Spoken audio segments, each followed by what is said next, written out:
অনেকে বটি দিয়ে সবজি কাটতে পছন্দ করে। আমার বটিতে মোটামুটি চাকুতেই ভালো লাগে, বেশি ভালো লাগে। তো বেশিরভাগ হলো আদা রসুন এগুলো কুচি করলে, আবার অনেক সবজি আছে কিউব করলে সেগুলো বটিতে করতে গেলে হাতে সেম সাইজ হয় না, লোটপালট হয়ে যায়। তো সেম সাইজের জন্য চাকু দিয়ে করলেই ভালো। আর সব সবজি কেটে নিলাম। লাস্টে কি আইটেম বানাচ্ছি দেখাই যাবে। তো আদা রসুন তেলের মধ্যে দিয়ে একটু হালকা ব্রাউন কালার করে নিয়ে চিকেন দিয়ে দিব। তার মধ্যে লবণ, গোলমরিচ পাউডারটা করা ছিল না, ওটাকে দিস্তায় নিলাম। হলুদ পাউডারটা না দিলেও হয়, কিন্তু কালারটা একটু ভালো দেখাবে, এর জন্য হলুদ পাউডার সামান্য দিলাম। সাথে ব্রকলি আর টমেটো দিয়ে নিব। তো একটু চিকেনটা ভাজা হওয়ার পরে এটা দুইটা দিয়ে দিলাম, আর সয়া সস দিয়েছি শেষের দিকে, নাই প্রায় শেষ।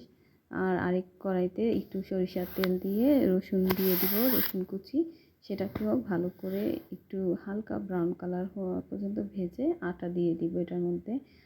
আর আটা বা কর্নফ্লাওয়ার দিলেও ভালো হয়, তো আটাই দিলাম আমি। আটা দিয়ে টেবিল চামচ দিয়েছিলাম কম মনে হতে, আবার হাফ টেবিল চামচ দিয়ে একটু ভাজা ভাজা করব। আর এটাও একটু দেখলাম। সাথে এবার লিকুইড মিল্ক দিয়ে দিব পরিমাণ মতো, একটু মানে হাফ কাপের মতোই হবে।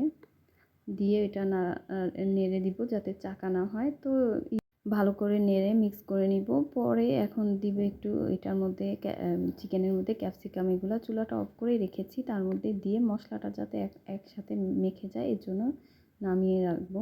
তো এক সাইডে এটা নামিয়ে হোয়াইট সসটা প্রিপারেশনটা শেষ করি। তো এর মধ্যে আবার গোলমরিচ দিব, লবণ দিব, আর হলো চিলি ফ্লেক্সটা দিতে মনে নেই, লাস্টের দিকে আবার দিচ্ছি। আর হলো ভিনেগার দিলে এটা টেস্টটা অন্যরকম, সেই লেভেলে হয়।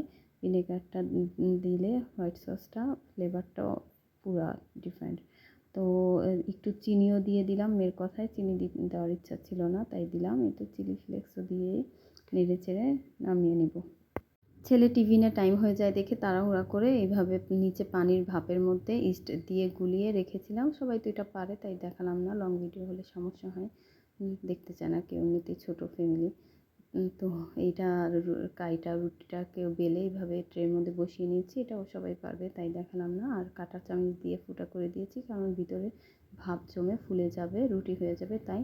আর টমেটো কেচাপটা আমার ঘরেই হোমমেড, তো ওইটা দিয়ে ছড়িয়ে তারপরে সব চিকেন পুর এগুলো দিয়ে সাজিয়ে উপরে সস দিয়ে দিব। তো এটা সসটা মেনলি ইউজ করছি আর চিজের বদলে, চিজটা নাই দেখে, আর চিজের বদলে এটা বানানোর অসম্ভব অসাধারণ মজা হয়েছে।